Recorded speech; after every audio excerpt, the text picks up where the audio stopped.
So let's see what else do we have. So we have this format of the exam, like all the skills level exam. It's a 3-hour challenge, and you have to attempt the 100 marks.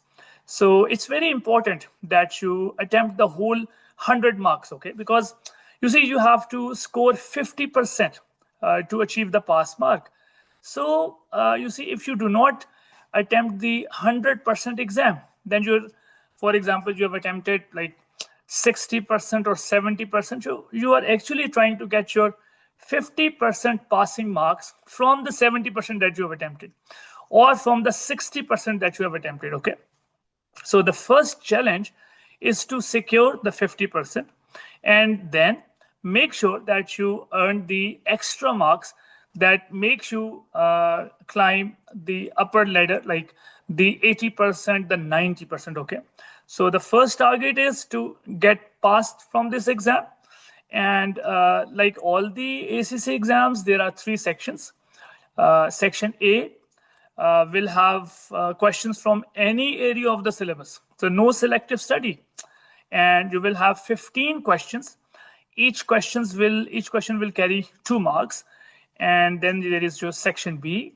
It is going to be 15 questions, but those 15 questions will be divided into 3 parts, like one scenario, 5 questions, another scenario, another 5 questions, and the third scenario, another 5 questions. So in total, it's going to be 3 scenario, 5 questions per scenario. Overall, it's going to be 15 questions, 2 marks each question.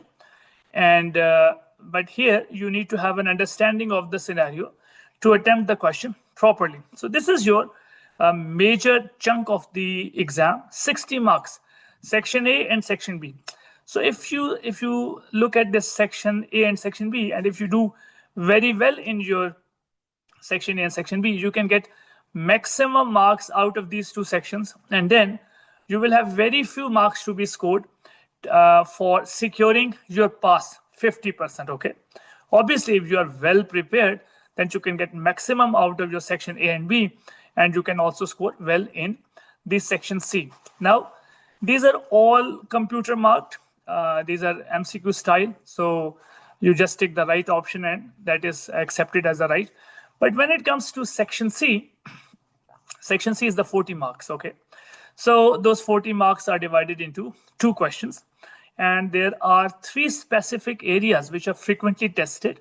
Number 1 is the group accounts. The second one is the interpretation.